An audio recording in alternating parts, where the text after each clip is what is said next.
ඉතින් ගොඩක් ආදරයෙන් පිළිගන්නවා Best Idea for Life අපේ YouTube channel එකට. ඉතින් හැමදාමත් වගේ ඔයාලගේ ජීවිතයට වැදගත් වෙන වීඩියෝවක් තමයි අපි අද අරන් ආවේ. ඔයාලගේ නිවෙස්වල මකුළු දැල් කරදරයට ඉතාමත් සාර්ථක විසඳුමක්. මෙන්න මේ කපුරු බෝල වලින් තමයි අපි අද අපේ ද්‍රාවණය සකසා ගන්නේ. පළමුවෙන්ම අපි මකුළු දැල් බැඳිලා තියෙන බිත්ති මේ වගේ ආධාරකයක් භාවිතයෙන් කඩා ඉවත් කරගන්න වෙනවා. මකුළුවන්, කූඹින්, හූනන්, ඒ වගේම කැරපොත්තන් අපේ බිත්තිවල ගැවසීම අපිට මේ මගින් පාලනය කරගන්න පුළුවන්. අපේ නිවෙස්වල බිත්ති ගොඩක් ලස්සනට තියාගන්න අපි මේ ක්‍රමය අනුගමනය කරලා බලමු. මම මීට කලින් කිව්වා වගේ මේ සඳහා පුංචි මුදලක් විතරයි අපිට වියදම් වන්නේ. දැන් අපි බලමු අපි මේ ද්‍රාවණය සකසා ගන්නේ කොහොමද කියලා. දැන් අපි ගත්ත කපුරු බෝල ටික මේ විදිහට හොඳින් කුඩු කරගන්න ඕන. ඉතින් මේ සඳහා සුදුසු ක්‍රමයක් භාවිතා කරන්න පුළුවන්. මේ ද්‍රාවණය සකස් කරගන්න විට කුඩා ළමුන්ගෙන් ඈත්ව මෙය සාදා ගන්න කියලා මම ඔයාලගෙන් ගොඩක් ආදරෙන් මතක් කරනවා. ඉතින් ගොඩක් ඉක්මනින් ලේසියෙන් කපුරු බෝල ටික කුඩු කරන්න අවශ්‍ය නම් ඔයාලට බ්ලෙන්ඩර් එකක් පාවිච්චි කරන්න පුළුවන්. ඉතින් ඔයාලා දන්නවා ඇති කපුරු බෝල වතුර දිය කරන්න ටිකක් අමාරුයි. ඒ හින්දා අපි මේ ටික සිහින්ම හොඳින් කුඩු කරගමු. ඉතින් කපුරු බෝල ඇලර්ජි වෙන කෙනෙක්, සමේ රෝග තියෙන කෙනෙක් මේ දේ කරනවා නම් ග්ලව් දෙකක් යූස් කරනවා නම් ගොඩක් හොඳයි. දැන් ඔයාලට බලා ගන්න පුළුවන් මම සිහින්න කුඩු කරගත්ත කපුරු බෝල කිහිපේ. මේ සඳහා අපට වතුර ලීටර් 1ක් පමණ ප්‍රමාණයක් අවශ්‍ය වෙනවා.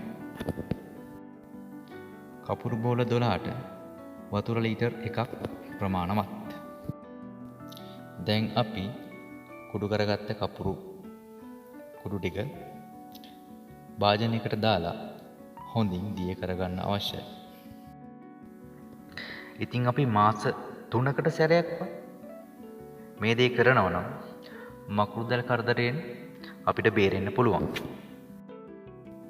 ඉතින් මම ඔයාලට ගොඩක් විශ්වාසයෙන් කියන්නේ මේ ද්‍රාවණය බිත්තිවල ආලේප කරා කියලා බිත්තිවල අවපහැ ගැනීමක් වගේ දෙයක් සිද්ධ වෙන්නේ නැහැ. ඉතින් මේ කපුරු කුඩු ටික ඉක්මනින් දිය කරගන්න ක්‍රමයක් තියෙනම් ඔයාලට ඒ ක්‍රමය භාවිතා කරන්න පුළුවන්. මම කලින් කිව්වා වගේ මේ කපුරු කුඩු ටික දිය කරගන්න ටිකක් අපහසුයි. ඉතින් ඒ හින්දා මේ විදිහට ටික වෙලාවක් අපිට වතුරේ කාල් ගන්න සිද්ධ වෙනවා. හරි, දැන් අපි කපුරු කුඩු ටික දිය කරගෙන ඉවරයි. ඊට පස්සේ අපි මේ වගේ රෙදි කෑල්ලක් අරගෙන මේ කපුරු කුඩු ටික හොඳට පෙරා ගන්නවා. මේ විදිහට කපුරු කුඩු ටික ඉවත් කරලා මේ විදිහට පෙරා ගමු. හරි. ඊට පස්සේ අපිට අවශ්‍ය වෙන්නේ තින්ත ගාන තැටියක් සහ රෝලර් එකක්.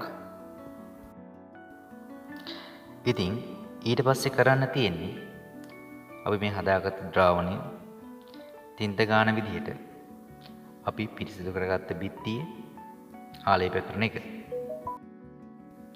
ඉතින් ඔයාලත් මේ දේ කරලා බලන්න. ඔයාලගේ නිවෙස්වල බිත්ති ලස්සනට සුවඳට තියාගන්න මේ දේ උපකාර වෙයි කියලා මම විශ්වාස කරනවා. ඉතින් පහළ කමෙන්ට් සෙක්ෂන් එකේ ඔයාලට මේ අඩුපාඩු හොඳ නරක තියෙන කමෙන්ට් කරන්න පුළුවන්. ආයෙත් ඔයාලගේ ජීවිතේට වටිනා කෙන වීඩියෝවක් අරගෙන ගිහින් එන්නම්. ගිහින් එන කලින් ආදරෙන් මතක් කරන්න ඕනි Best Idea for Life අපේ YouTube channel එක subscribe කරලා නැත්නම් subscribe කරන්න. මේ වගේ වටිනා කෙන වීඩියෝ හැමදාම ඔයාලට නරඹන්න පුළුවන්. ඉතින් ගිහින් එන්නම්. හැමෝටම ජය වේවා, සුබ වේවා.